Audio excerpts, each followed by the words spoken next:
Hello and welcome. In this video, we're going to be talking about inferences regarding variance, which is a new topic for many of you.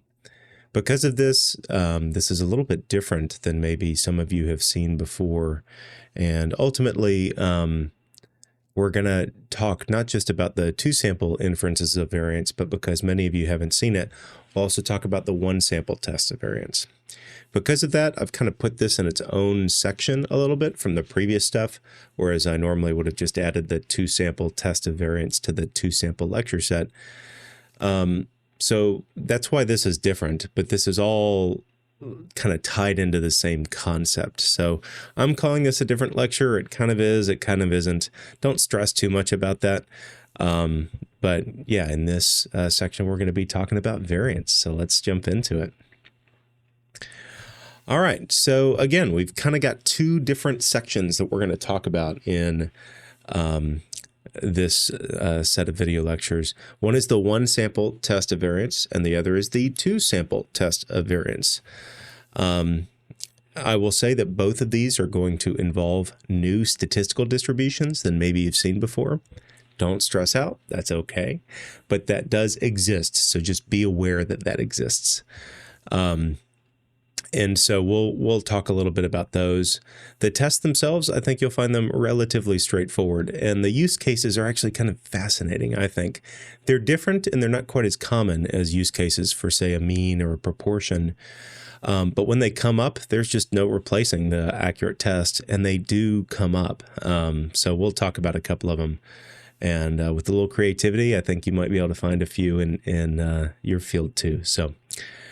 All right, so again, we're going to be talking about tests of variance, and the tests themselves aren't difficult. Again, they use a new stats distribution, but once you get the hang of it, it's the same as any other stats distribution. One interesting thing, though, is figuring out when do we use that versus another one. So tests of variance are used when we want to assess the variability in a process. So for a couple examples, think about wanting a product to have a consistent lifespan. So I want my batteries to perform consistently, or I want my light bulbs to perform consistently. Now, in this case, I'm not as worried about the average of how long they perform. I'm more worried about that if I make a brand of battery, if I pick up one of that battery from the store and then I go tomorrow and pick up another battery from the store, that they perform about the same as each other. That is, I don't want a brand where I'm going to get a lot of people coming in saying, oh, my battery only lasted an hour. And then a lot of people coming in saying, oh, my battery lasted 10 years. I want a brand that is going to be relatively consistent.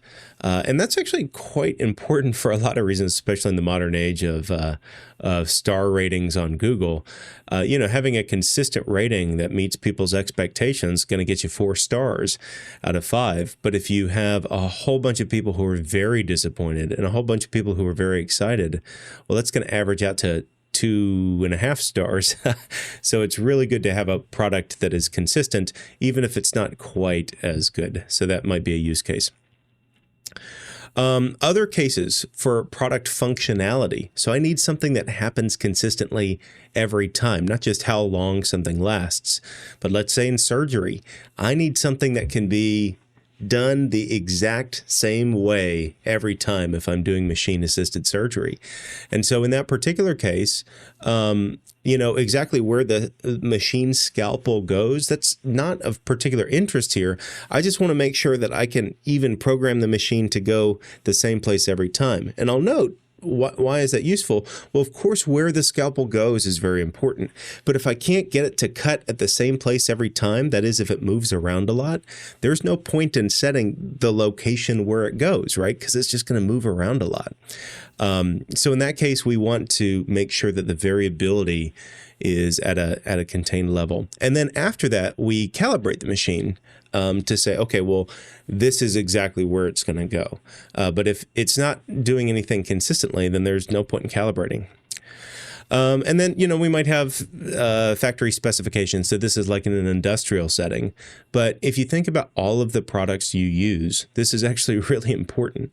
So for instance, if I buy a chair, I kind of assume that the chair is going to function the same as other chairs.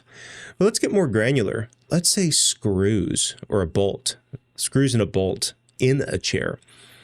I don't know if y'all have ever built anything from IKEA or anywhere else, but if you do, sometimes it comes with bolts and it comes pre-threaded. If those bolts are not consistent in terms of how they're threaded, they won't go in. And I don't know if y'all have ever had the experience of when that happens. It's very, very, very irritating, and it makes the product unusable, not because the product is a terrible product, but because that one piece has variability associated with it. And so in these assessments of variability and these tests of variability, we want to determine that the variability is reasonably small. And so in this case, what we might do is we might look at the variance of, let's say, bolt threads. And again, such a small, seemingly silly and arbitrary thing. But if you think about all of the things in your life, the bookcases, your car, your cell phone, all the things in life that kind of depend on that one thing being consistently produced, that it plays a big role, a surprisingly big role. And so consistency is a fundamental concept in a lot of what we do in product standardization. So in this lecture set, in this chapter, we're going to be talking about two different things, two different new distributions. We're going to be talking about one called the chi-squared distribution, and that looks like a fancy X with a little squared on top. And then we're going to be talking about another one called the F distribution. We're going to use the chi-squared distribution for the one sample test of variance and the F distribution for the two sample test of variance. This might be helpful, but a chi-squared distribution is just a normal distribution squared. A chi-squared with 1 degree of freedom is just a normal distribution squared. So that's where chi-squared comes from. And an F distribution is the ratio of two chi-squared distributions with a little caveat. So, it's these things, we kind of create new and different things. But as we talk about these new distributions and their properties, I want you to understand all of this kind of goes back to that basic stuff that we've been talking about in your previous course, that we've been talking about in the review if you had one, that we've been talking about in the previous lecture videos. All of this kind of reduces down to that same basic stuff. So then we're going to talk about new stuff today, then we're going to talk about new distributions, etc. And it might seem intimidating. Realize that these distributions are just kind of cases of the previous stuff. And we said, oh, we're scoring the variables. So we're going to make a distribution where that previous variables distribution is now squared. Or, oh, we're taking a ratio of two things. And so we're going to make a new distribution where we take a ratio of two distributions. And that's how these things are made. It's kind of pretty common sense, logical, like slugging along, not super insights of brilliance. That's not to diminish the brilliance of the people who created these things. These people were absolutely brilliant, but they didn't necessarily just make things up out of the blue. They kind of followed through in what they were doing and said, okay, I'm going to take the next logical step. And that's where these things come from. All right, so the chi-squared distribution, this is our first one for the one sample test of variance. That's what it looks like, a chi squared raised to the second power. The chi-squared also has a degrees of freedom associated with it. And just like the t-distribution for at least this particular one sample test of variance, the chi-squared degrees of freedom is going to be n minus 1. I mentioned this in the first bullet, but we are going to use this distribution several times. So we're going to use it first, and the first time you'll see it in this course, probably the first time you'll see it, depending on what you covered in your previous course. We're going to use the chi-squared for the test of variance, the one sample test of variance, but later in the course, we'll continue to use it. So chi-squared and F will continue to pop up through the course. Now, I mentioned chi-squared is the normal distribution squared. Think about anything squared doesn't have negative numbers, and the chi-squared is no exception. Chi-squared does not have negative numbers. It stops at 0 and is positively skewed. We'll see a picture in like 10 seconds here, so you'll get to see it. But yeah, it's never negative. It stops at 0 on the bottom end. All right, so here's a couple of different chi-squared distributions. This one on the left-hand side here, where's my mouse? There, I can kind of follow along here. This one on the left-hand side here, this has 2 degrees of freedom. This one in the middle has 5 degrees of freedom. This one on the right-hand side has 10 degrees of freedom. So this shows you kind of what a chi-squared distribution looks like. It's right skewed, positively skewed. If you've taken the previous course from me, remember that tail defines the cat, or whatever your previous person told you as to how to tell positive versus negative skew. But the tail is where we pull positive versus negative. So the tail's on the positive side, positive skew here. And then, I include this picture, and I like this picture too, because it talks about the degrees of freedom. We've got 2 degrees of freedom. We've got 5 degrees of freedom. We've got 10 degrees of freedom. This is kind of just a random thing in stats for most people. Like, we never really think about what does that do. But what happens is the degrees of freedom actually provides a different version of the distribution. And this is true with T too. T starts out really flat with low degrees of freedom and then gets closer and closer to the normal distribution with higher degrees of freedom. So it kind of does this with the T. Not forever. It gets to the normal and then it stops there once T has infinite degrees of freedom. The chi-squared just kind of slides out and out and out as you keep building up those degrees of freedom. And so it's kind of fun maybe to see what the degrees of freedom are doing visually with the chi-squared. But hopefully this is helpful to see the different degrees of freedom on there. All right, so we've got our chi-squared. This is what a chi-squared looks like. I'll notice, though, this isn't symmetric, and I might have this on a future slide here, but this isn't symmetric. So that means that we can't just do plus and minus. In fact, all of there will be no minus values for a chi-squared cutoff because there's no minus values in a chi-squared distribution. So if I put the lower, say, 5% right here, or the lower 2.5% right here, well, the cutoff is going to be a positive number. Say, I don't know, I'm making this up, but like positive 2. And then the upper cutoff, putting 5% up here, the cutoff might be like, I don't know, 10. So instead of having, plus 2 and minus 2, or plus 1.96 and minus 1.96, with this chi-squared, now we're going to have completely different numbers, say 2 and 10, where 2's our low cutoff and 10's our high cutoff. And so we're going to have to use, I use software, you can use your tables, but that changes how we calculate these things and how we look at it. It's no longer plus and minus that same number. Because we have the degrees of freedom, the chi-squared is going to feel more similar to the T distribution than it will to the normal distribution. And again, that's just because we have degrees of freedom. And in the 1 sample test of variance, the degrees of freedom are super easy. And in fact, in the 2 sample test of variance, we don't use that Satterweight approximation like we had to do with the T distribution for the mean with 2 samples. The degrees of freedom are also super easy for the 2 sample test of variance, just very, very, very, very slightly more complicated. We'll get to that when we get to that, but they're super easy for both. And again, for this one, it's n-1 for the chi-squared distribution. As we just talked about, the distribution isn't symmetric. So we looked at that on the picture, but just realize in equations, if we have a table, columns are going to be listed for alpha and 1 minus alpha. And again, I just use the software to do that.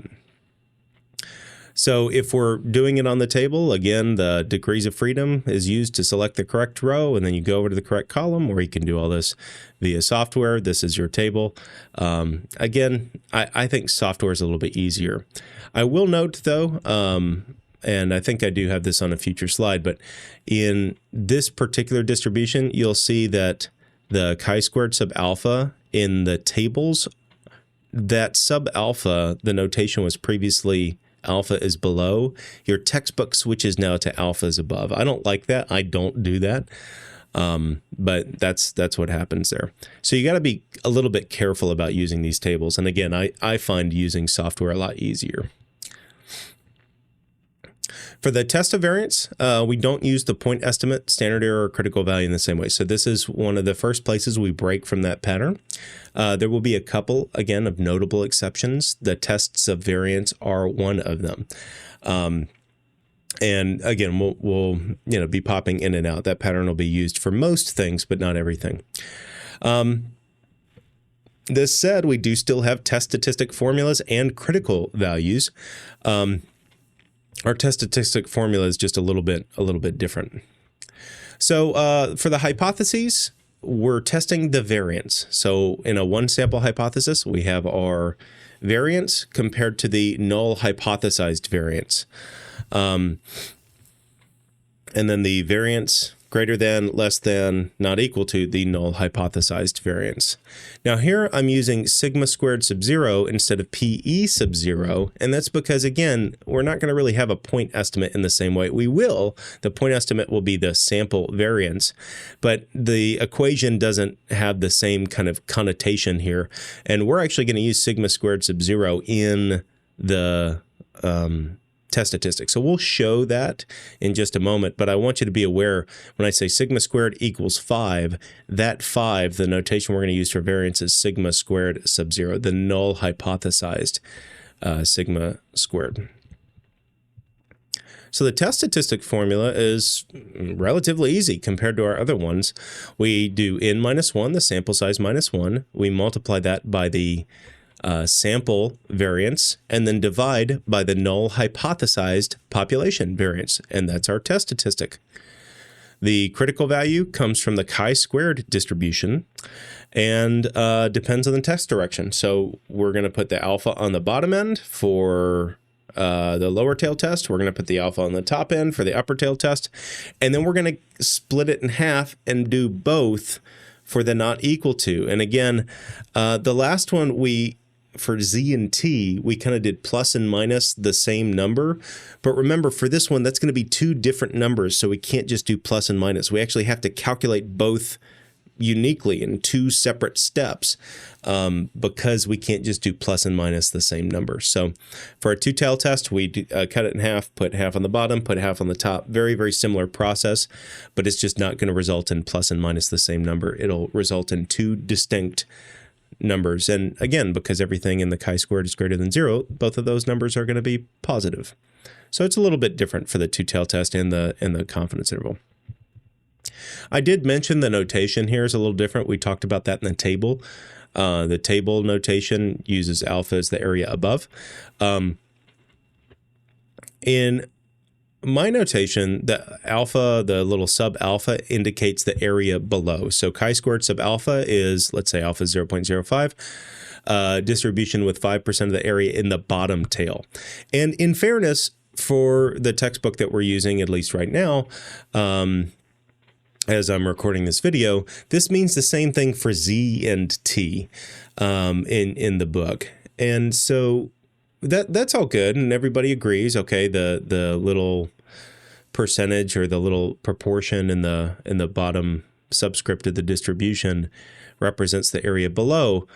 But your book suddenly changes when we get to chi-squared and F. I don't know. That doesn't make sense to me. Actually, it does. I kind of get why they do that, but I think it's confusing. So in your textbook, again, Z sub alpha indicates alpha is the area on the bottom tail. Chi-squared sub alpha indicates alpha is the area on the top tail. So your textbook changes the notation. I'm not going to change the notation. I'm just going to leave it as alpha is always the area on the bottom tail. That just makes more sense to me, and it makes more sense to keep it consistent.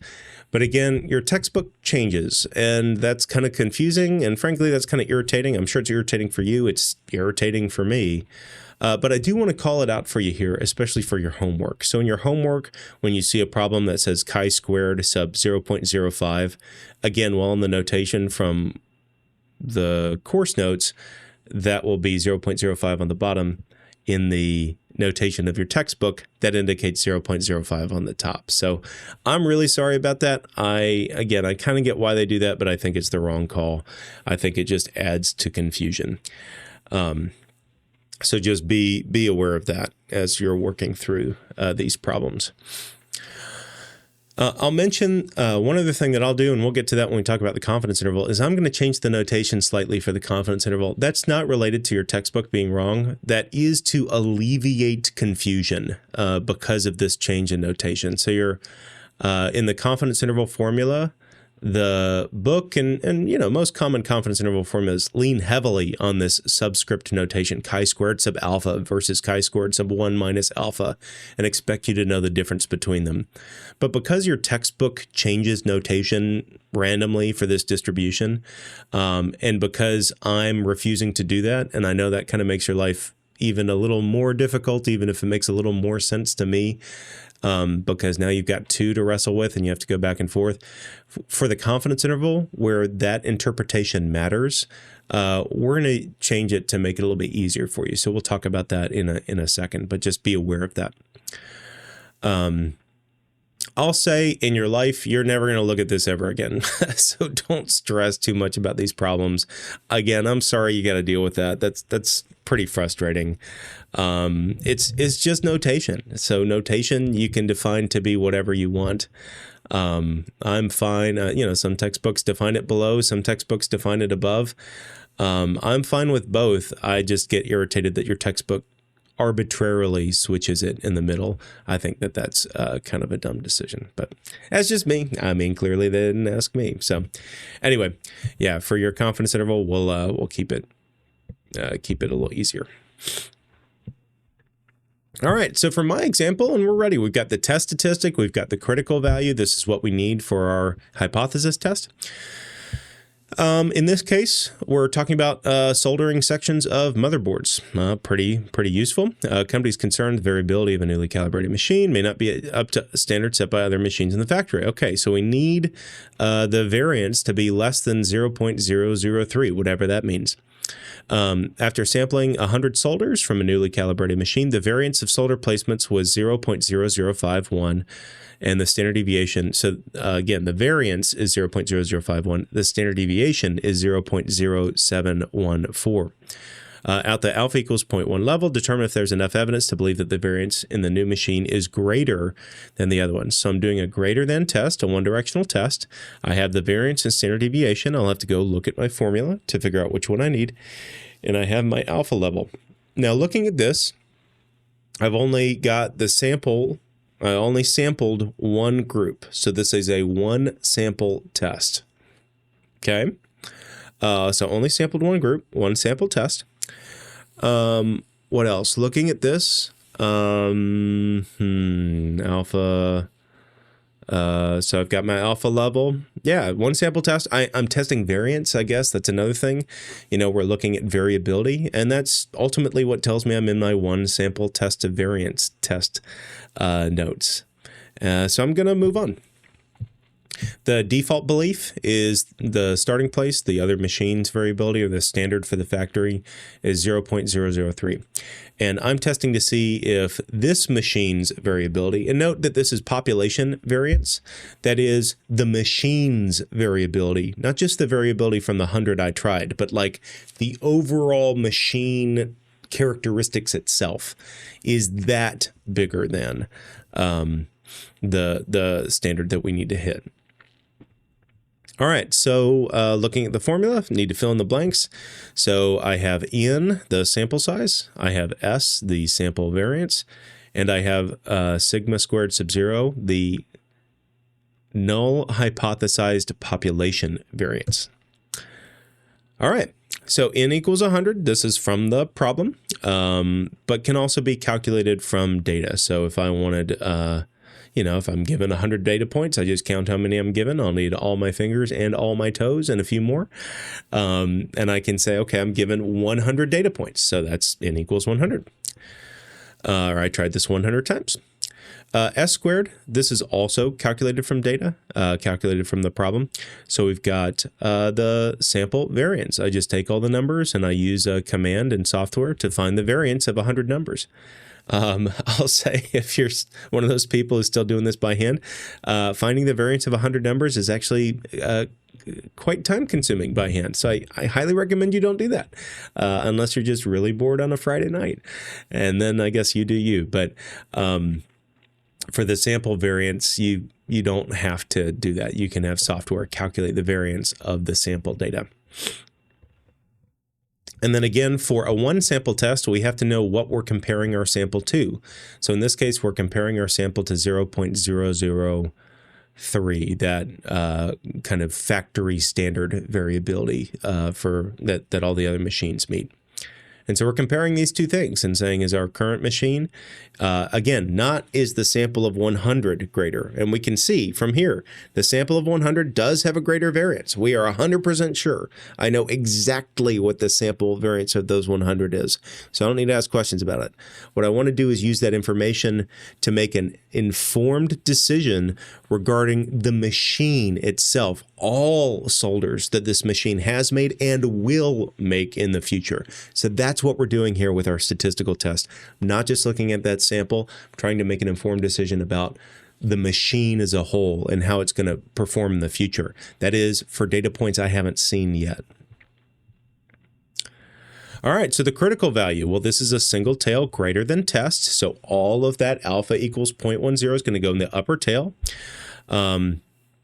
So we need to find the cutoff for which alpha is whatever.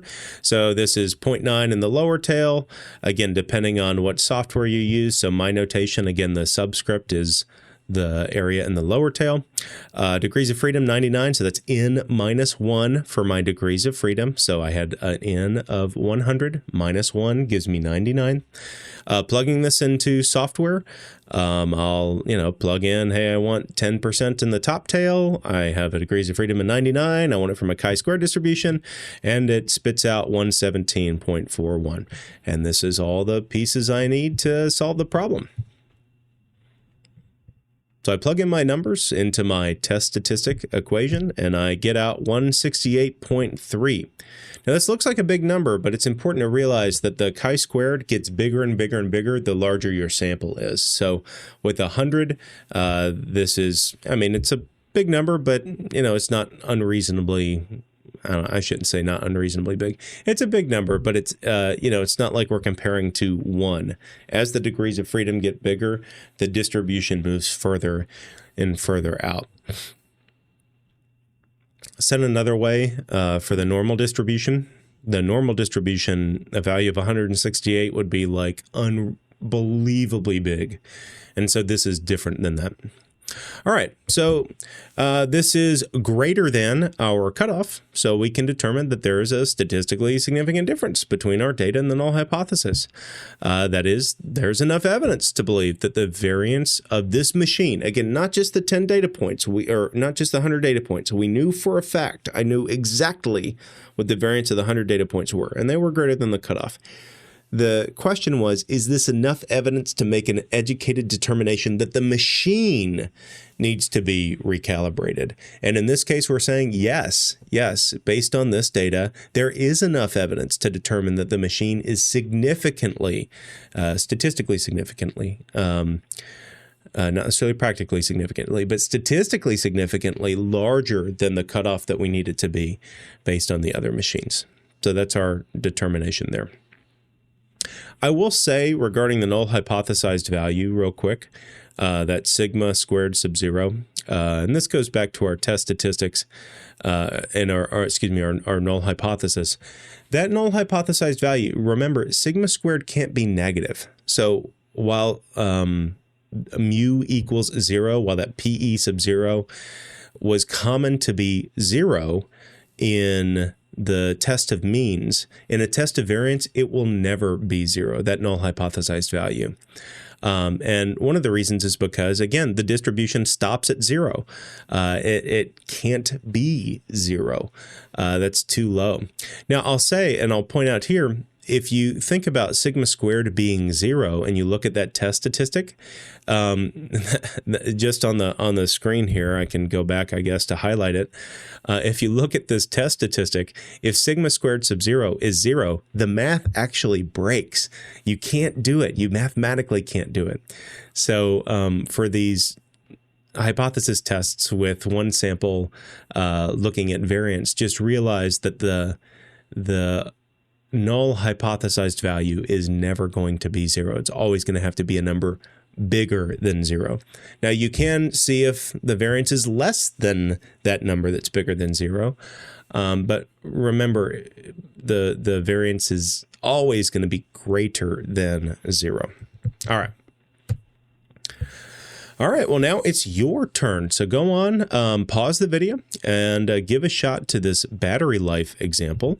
I'll give you a couple of options for the test statistics. So you have to pick the correct one and see what you want to do.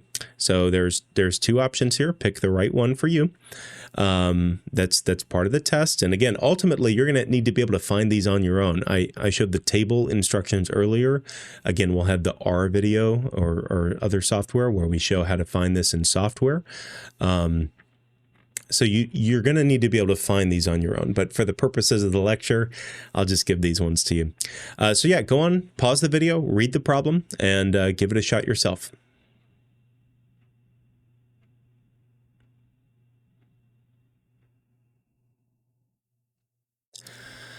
All right, coming back to it. So we want batteries to have a particular variance, and we measured 10 to see what the actual variance was. And again, we have the variance and standard deviation. Sometimes you're going to be given the standard deviation and you have to square it. Sometimes you're going to be given the variance and you don't have to do anything with it. But just realize that I can give you the standard deviation and expect you to square it to go into the equation. That's a legit thing.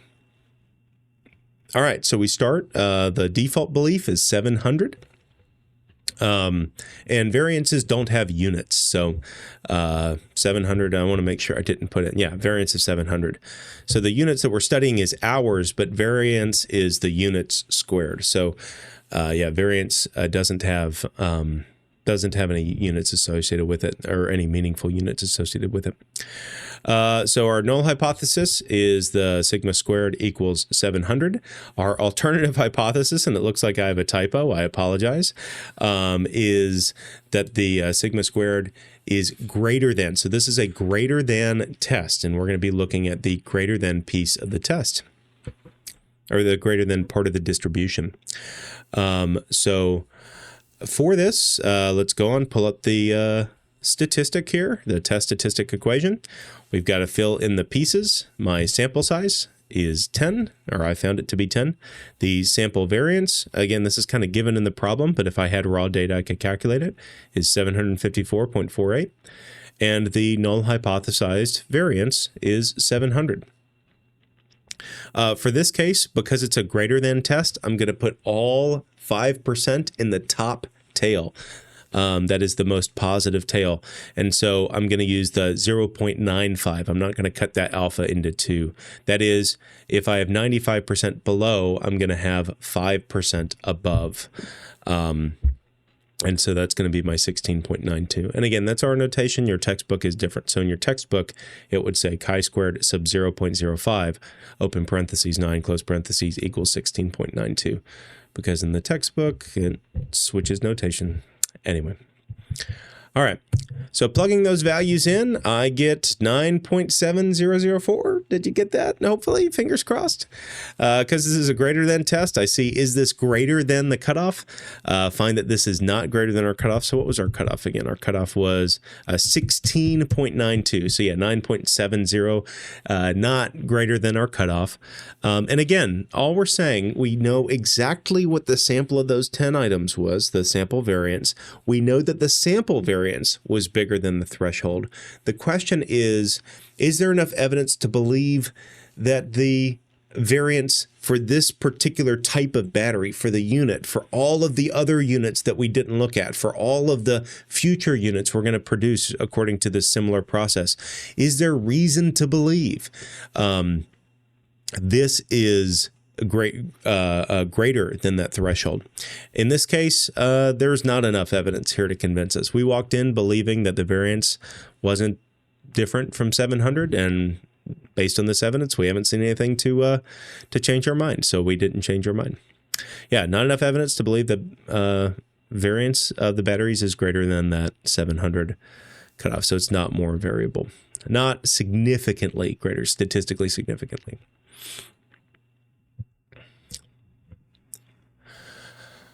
All right, so we've got confidence intervals for the population variance and standard deviation. I'll say the population variance one's what we're going to focus on. You can just take the square root to find the standard deviation, but that's not quite Right. So anyway, that's something you can do to get good guesses. In this case, we're going to need to find the two chi-squared values. We're going to need to find the upper and lower cutoff.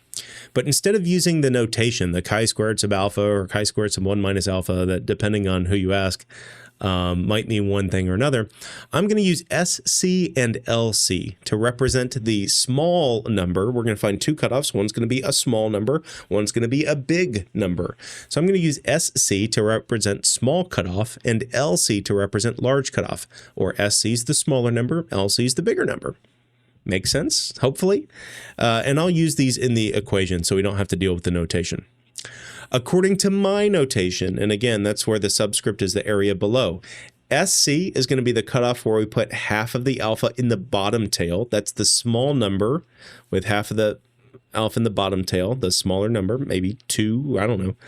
And LC is going to be where we put half of the alpha in the larger tail, the positive tail. That's going to be the 1 minus alpha over 2. And remember, that notation just says everything except for alpha over 2 is in the bottom. The alpha over 2 is in the top tail, and that's going to be a larger number. So I'm going to get a smaller number and a larger number. This SC is the smaller number, LC is the larger number. With these two, so I find my two cutoffs, putting alpha over 2 in the bottom tail, alpha over 2 in the top tail. This is just like we did before. And now the only new notation we're introducing is SC is the number where that's smaller of those two cutoffs, and LC is the one that's larger. SC is the one where it's in the bottom tail, LC is the one where it's in the top tail. The formula for the confidence interval is the same thing that we had earlier, the n minus 1 times s squared divided by LC, where LC is the larger number. So the smaller end of the confidence interval divides by the larger number. And then we do the exact same thing, n minus 1 times s squared over SC, where SC is the smaller number. So the larger end of the confidence interval divides by the smaller number. This sounds confusing, but this is actually mathematically correct. If you think about it, if we divide by a bigger number, the answer is actually smaller. So think about 1 divided by 2. Well, that gives me 1/2 dividing by 2. And 1 divided by 1, that gives me 1. So when I divide by a smaller number, 1, that actually gives me a bigger result than if I divide by a larger number. So that's why this works, and that's why the smaller number in the denominator, the bottom part of the fraction, is actually the smaller end of the confidence interval. In any case, this is a confidence interval for the population variance. Again, this is the reasonable range of where does the population variance fall. If you wanted to do a reasonable range for the standard deviation, you could take the square root of these, and that would give you the standard deviation, though that is a bit biased, I think. So not statistically biased, not like socially biased. But just be aware of that. And again, if you want a reasonable range, that serves fine as a reasonable range. But be aware that the formula is actually for the variance specifically. All right, so I'm going to do the same example. Again, my sample size is 100. My sample variance is 0.0051, and my null hypothesized variance is 0.003. Now, I don't need the null hypothesized variance for this. I just need my sample variance and the sample size, and then I use the 90% CI to determine my cutoff. So I've got 90% confidence interval. That means I have a 10% total error rate. I'm going to take 5% of that and put it at the bottom tail, 5% of that, put it at the top tail. So I'm going to need to find the small cutoff and large cutoff, and again, split that in half. Degrees of freedom, again, n minus 1 or 99 here. So I'm going to find the place with 5% of the area below, and again, in my notation, that's chi-squared sub 0.05. And the place with 5% of the area on top, which corresponds to 95% of the area below. And in my notation, that's chi-squared sub 0.95. All right. So here, my cutoff, and again, you can just put the 5% on both sides and then take the smaller number, that's SC. So I've got 77.05 and 123.23. The smaller number is the 77 one. So that's SC, your small cutoff. The larger number is 123.23. That's the larger number, LC, your large cutoff. So if you take that correct alpha over 2 and you just put it in each side, you're going to get a smaller number and a larger number. So SC is the smaller one, LC is the larger one. You don't have to worry about any of that notation junk. And again, notation's arbitrary. I'm not stressed if the notation, if that's not a takeaway for you from this course.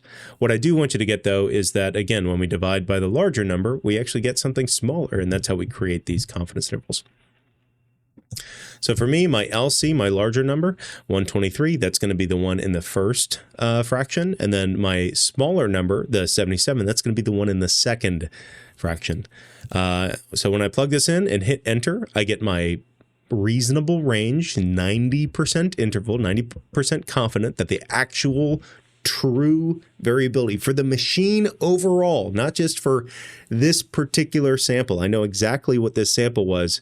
What I'm trying to do is use this sample information to make an educated guess about the machine overall. All the future solders it's going to make, assuming nothing changes. And my reasonable range for that is somewhere between 0.0041 and 0.0066 for the variability of this new machine.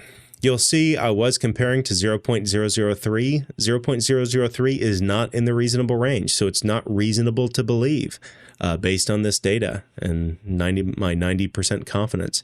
It's not reasonable to believe that this machine has a variability of that matches the other machines, that matches that 0.003. That's where that came from, the other machines. So it's not reasonable to believe that this machine has a variability that matches. All right, well, now it's your turn. So I'm going to give you a few different options for your chi-squareds, and you're going to have to figure these out. So I wrote some pieces for you. Here's the actual numbers to fill in the blanks if you're doing that. But go on, pause the video, and give this one a shot. And we'll come back in a few and see how you did.